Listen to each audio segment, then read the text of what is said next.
Hello, Morongo Basin, and listeners around the world online at Z107.7fm.com. Here is the Z107.7 local news for Monday, May 18th, 2026.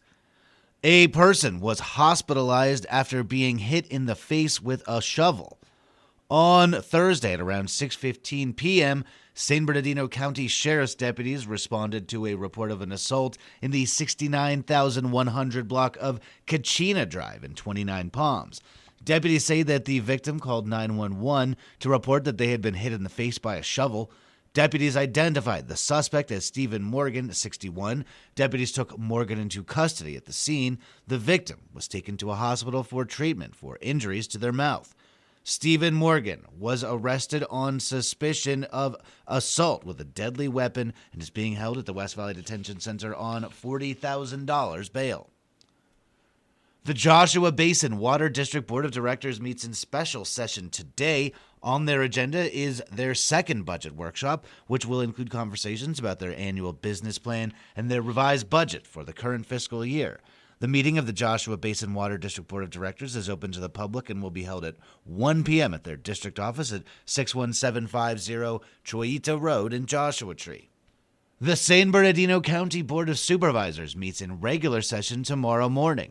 The board will hold a public hearing regarding a proposition that would increase property taxes in landers to pay for local road maintenance. The proposition would authorize a ballot initiative that will increase property service charges for a special roads district in landers. Fees would increase from $20 per parcel to $75 per parcel, with an annual increase of up to 3%. If there is no majority protest to the proposed fee increase, the county will put the fee to a vote via the November election later this year. If the fee increase for the special roads district is protested, the special roads district may be dissolved. This is the second time this initiative will come before the Board of Supervisors. 3rd District Supervisor Don Rao, who represents the Morongo Basin, missed the vote earlier this year. There was no clear majority protest at that previous meeting, but 2 supervisors voted against it. Supervisor Rao made assurances last month that the initiative will make its way to the ballot this year. See Z107.7 for our earlier reporting on this road initiative.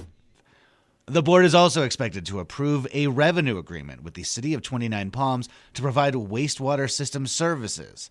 The agreement will provide preventative maintenance, emergency response, and support services for the City of Twentynine Palms sewer collection system and septic tanks in the amount of $409,000 through May of 2031.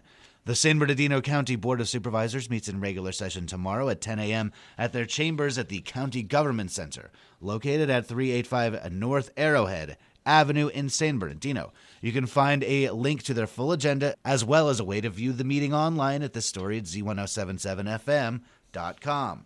This week at their meeting, the Twentynine Palms Planning Commission will study their general plan. Annalise Kuiper has a look at the agenda for tomorrow night's meeting. In the first of a series of study sessions, the Twentynine Palms Planning Commission will consider the introduction to the general plan update. The general plan for the city of Twentynine Palms is a future projection for economic growth and development while maintaining the small town feel of the city. Many of the general plan components rely heavily on the land use plan and should reflect achievable long-term development goals. Twentynine Palms City staff has developed 5 goals and is suggesting that the land use plan be studied first. For instance, land use designations should reflect current lot sizes and actual developments. Existing land use districts could be consolidated and new districts may be developed. Historical and environmental factors would also be considered while developing a land use element. Staff is simply asking for feedback at this time. Direction is not required.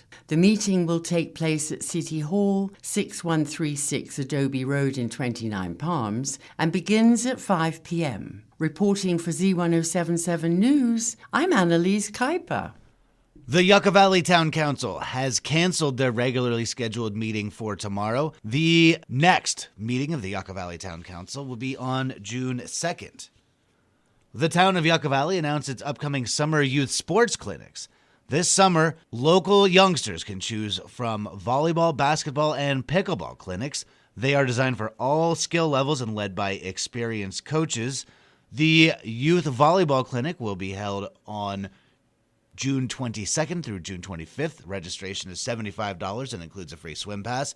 The Youth Basketball Clinic will take place June 29th through July 2nd. Registration is $75. And the Youth Pickleball Camp runs July 6th through the 9th. Registration is $65 per player. To register, you can stop by the Community Center Monday through Thursday from 9 a.m. to 2 p.m. or call Recreation Supervisor Jakob Kuzmarek at 760-369-7211, extension 239. This year's Miss Yucca Valley says the experience has helped her grow in confidence, leadership, and public speaking. Reporter Hillary Sloan spoke with Sophia Abbott about representing her hometown and encouraging younger girls to get involved.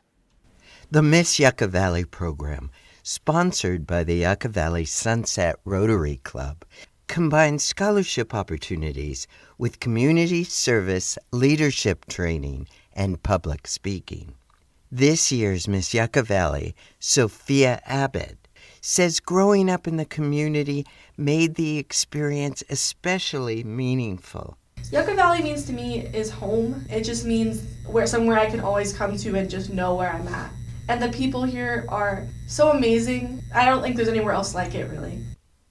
Abbott says she first became interested in the program after watching her older sister participate years earlier.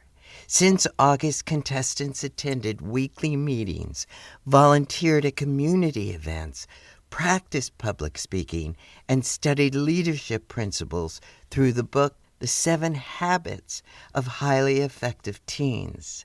Abbott says the experience challenged her in unexpected ways. This opportunity of Miss Yucca really gave me the chance to become the full person I am. And it's made me grow in public speaking. It's made me feel more like a woman. But I also am able to embrace my femininity and really feel beautiful. And that's what I really loved about Miss Yucca, because not only do I feel as if I've grown in maturity-wise, but also I've grown in my personality. As Miss Yucca Valley, Abbott helps coordinate appearances and works closely with the other members of the court at local events and fundraisers throughout the year. It's all about selflessness because it's a Rotary-hosted pageant, and Rotary's whole motto is service above self. Abbott is currently a high school junior and plans to attend college after graduation. She's considering studying either nursing or fashion marketing, combining her creative side with her love of helping people. Now she says she's excited to encourage younger girls to join the program themselves. For Z107.7 News, this is reporter Hillary Sloan. And finally, in sports, the 29 Palms High School Lady Cats softball team hosted Rancho Alamitos in the first round of CIF playoffs. It took 9 innings for the Lady Cats to beat Rancho 16-15. Senior Bride Johnson started the 9th inning off with a home run. She went 4-6 and scored 4 runs. Sophomore Arabella Staggs went 5-6 and scored 4 runs. The second round game will be today at 3:15 p.m. against Faith Baptist. And 29 Palms High School Wildcats traveled to Moore Park High School to compete in the CIF Finals meet on Saturday. All 4 competitors earned all CIF honors. 4th place went to medal winner Sabrina Graham for the long jump. Violet Graham won a 5th place medal for hurdles. Logan Candelaria won 7th place in 300-meter hurdles. And Maverick Bercleo won 8th place in discus throw. This concludes the season for the Wildcats. That's our local news. Hear local news 7 times a day, 7 days a week at 7, 8, 9, noon, 4, 5, and 6. If you hear about news happening, let us know. Email us at tips@z1077fm.com. Reporting for the Morongo Basin News Leader, the award-winning Z107.7 Local News, I'm News Director Jeff Harmetz.